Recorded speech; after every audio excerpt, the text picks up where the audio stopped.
And one of the real themes of that class, as I remember it, and maybe I'm remembering it wrong, I hope not, is that a big driver of ethnic and tribal conflict, especially in the developing world, are these market-dominant minorities, these folks who aren't necessarily majoritarian in the countries that they live in.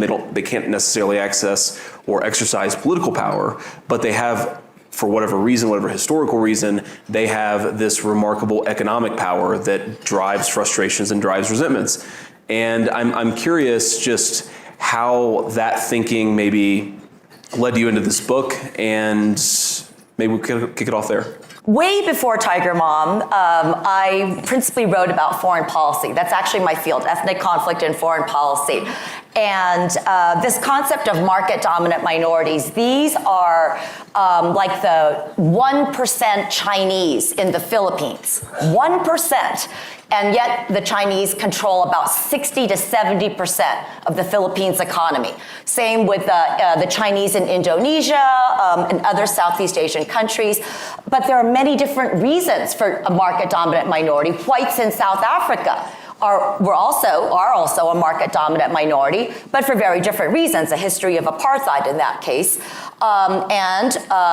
To use a more recent example, the Sunni minority in Iraq was a form of market-dominant minority too. About 15% of the population, the Sunnis had sort of controlled everything, the vast oil wealth for hundreds of years, most egregiously under Saddam Hussein. And so what I've been writing about for 20 years is that Americans tend to romanticize democracy. We think it's the panacea for everything. You know, you got some group conflict, whatever, let's just have some elections. And what I've been writing about is that under certain conditions, democracy can actually catalyze group tensions.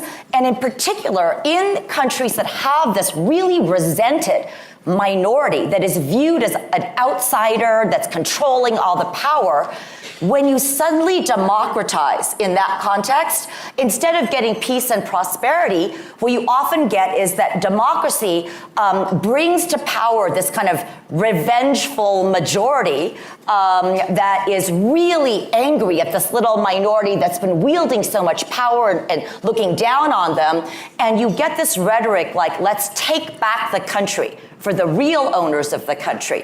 So that when I talk to people back home, if there was a single group that they were most angry at, a single group that they were most frustrated at, it wasn't religious or ethnic minorities, it was coastal elites. It was the people who call the shots, the people who run the show, the people who work on Wall Street, the people who work in Silicon Valley. There was this palpable sense of anger at that group much more than any other group. And of course, you listen to President Trump's speeches, and certainly they're tinged with criticisms of Mexican immigrants or Muslims or whatever the case may be. But like 85% of his most visceral critical comments have always been at so-called coastal elites, the people who call themselves their betters. He even in a speech a few weeks ago said, I don't know why these people think they're so elite, I beat them. And there are people back home who listen to that and are like, oh my God, absolutely, finally somebody's going after that group of people. And I think to appreciate that fact, you have to appreciate that there has been this really important segmentation between white working class and non-working class voters.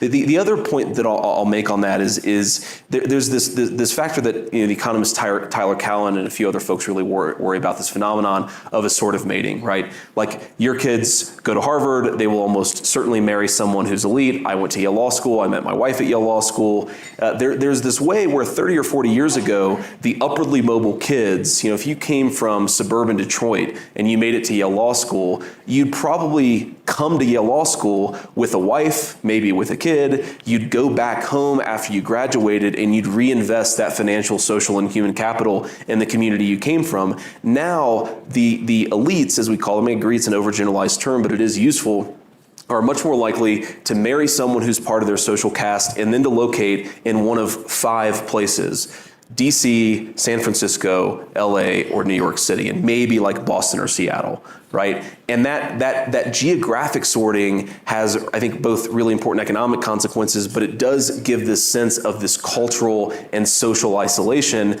that a lot of people perceive elites are engaging in. Factor 2 goes back to this market-dominant minority idea. So for most of our history, what really distinguished the United States from lots of these very turbulent developing countries is we didn't have a market-dominant minority. On the contrary, we had an economically and politically dominant majority. We never had one little teeny ethnic or religious minority controlling 70% of the wealth. But because of a second phenomenon, which is really kind of what JD it's the heart of his piece, and he's the spokesman in Hillbilly Elegy. A second thing that's happened is that class or education has split America's white majority. And as a result of these two factors, what I think we're seeing today is the emergence in the United States of our own really weird idiosyncratic version of a market-dominant minority. Who am I referring to? Coastal elites. It's a misnomer because they're not all coastal, and they're not all elite in the sense that they're not all wealthy, not all white.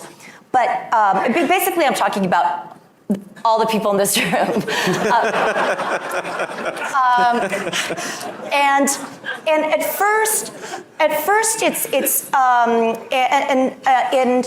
it's very idiosyncratic because of course coastal elites are not a single ethnic minority. They're not like Sunnis or they're not like Chinese.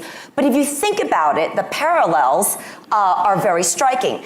Wealth is overwhelmingly concentrated on the coasts in this country, whether it's Wall Street or Silicon Valley or Hollywood or the mainstream media. Coastal elites are not an ethnic group, but we are an extremely insular group. We intermarry and interact almost exclusively among ourselves.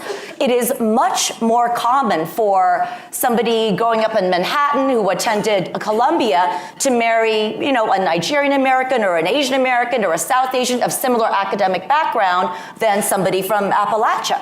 And in fact, I've been saying that the divide between these two white tribes almost is so deep and acrimonious now. I mean, there's so little interaction between these sort of the coastal, more urban, more multicultural whites and the group that JD is intimately familiar with, call it rural, working class, southern, that divide is so deep now that it's almost like what we would call what social scientists would define as an ethnic divide. So the 2016 election, from this point of view, makes complete sense. Because remember I said earlier that when you have a market-dominant minority, over and over in countries from Zimbabwe to Indonesia to Malaysia to Venezuela to Bolivia, you will see a political demagogue rising to power by saying, you know why you're poor? You know why your life is not good? It's because this outsider group is controlling everything and they don't care about you. So vote for me and it's time to take back our country. And you can really, it's not explicit, but a lot of people believe that in the message "Make America Great Again," there were these overtones. Let's kind of take back the country.